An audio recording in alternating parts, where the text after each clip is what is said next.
Capítulo 2: Caçar ou ser caçado.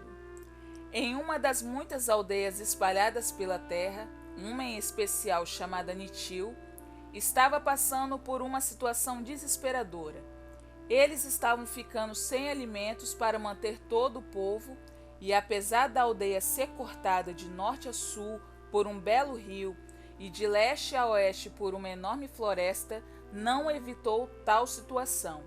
Mas, com o passar do tempo, por algum motivo começou a desaparecer os recursos que tiravam do rio e que eram sua principal fonte de alimentos.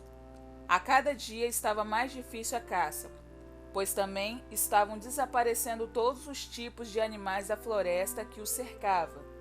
Certo dia, o chefe dessa aldeia, chamado Dartum, reuniu todos os jovens aptos à caça para discutir uma forma de conseguirem alimentos, pois já estava muito difícil ficar ali e ninguém queria se deslocar, pois há gerações eles habitavam ali.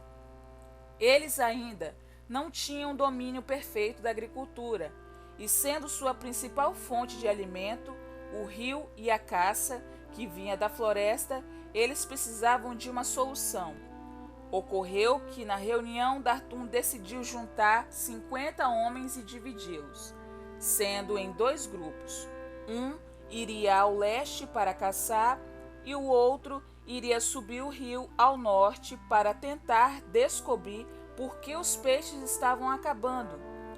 Nesses dois grupos foram levantados responsáveis pela missão. No grupo da caça, um jovem chamado Estro, e no grupo responsável pela resposta ao sumiço dos peixes era um outro jovem chamado Friste, ambos amigos e caçadores.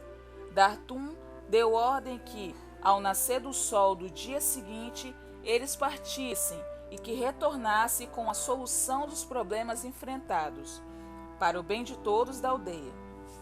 E assim aconteceu. Ao nascer do sol, os dois grupos saíram. A floresta era muito grande, porém pouco explorada pelos moradores de Nitil, pois nela haviam duas partes, uma onde sempre havia caça e uma outra, onde a floresta era muito escura e densa. Poucos se atreveram a entrar nela, e os que entraram jamais retornaram. A parte onde os moradores de Nitil caçavam já não encontravam coisa alguma. Por isso, Estro e seu grupo resolveram entrar mais fundo na floresta, onde jamais qualquer um deles, apesar de experientes caçadores, haviam se atrevido a entrar até agora. Afinal, além de ser conhecimento de todos da tribo, que os poucos que se atreveram a entrar na parte escura da floresta não tinham sido vistos novamente. Existiam vários mitos e histórias que os antepassados contavam sobre seres, espíritos e feras que viviam na parte escura da floresta. E à medida que eles entravam nela, o sol escurecia por trás das grandes e velhas árvores. Mas, apesar da sua imensidão, ali também não haviam animais bons para caçar, somente cobras, insetos e lagartos venenosos.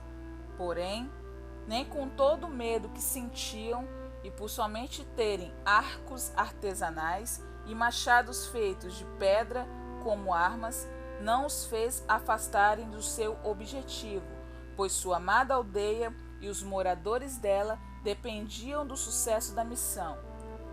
A maioria das árvores não davam frutos, umas por serem velhas demais e outras por serem pequenas em relação às grandes, sombrias e velhas árvores. As tais lendas sobre a floresta e os poucos audaciosos da aldeia fez com que os moradores nunca se atrevessem a chegar até aquela região, e sua aldeia era praticamente cercada por ela de leste a sul até o oeste. Esses bravos aldeões já estavam há horas caminhando, todos em silêncio e atento ao perigo e a qualquer caça que poderia ser abatida.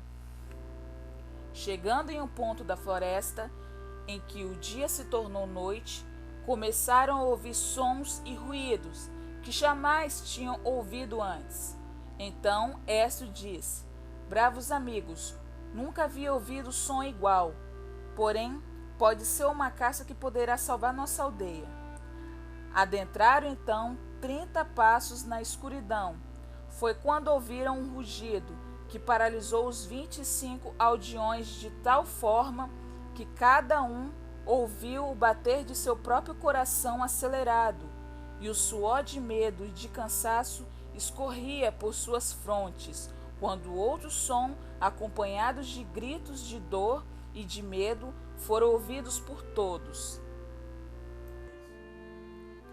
E no mesmo instante, todos correram em direções diferentes, e apenas 5 conseguiram sair da parte escura da floresta, e entre eles estava o líder Estro. A uma boa distância das trevas, estavam esperando a saída de mais alguém, mas apenas saíam gritos de socorro, gritos de desespero, medo e dor, acompanhado do assustador rugido, tão alto e tão forte, jamais ouvido antes.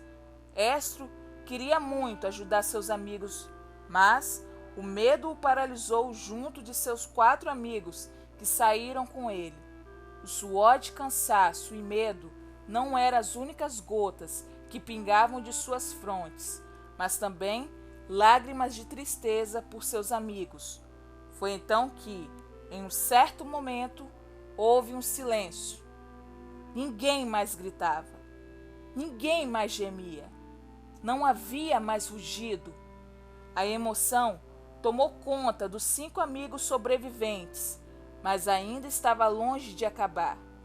Quando menos esperavam, ouviu-se um suspiro.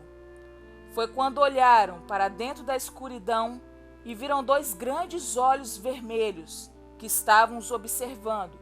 O pavor percorreu em forma de arrepios, de cima a baixo das espinhas de cada um dos aldeões.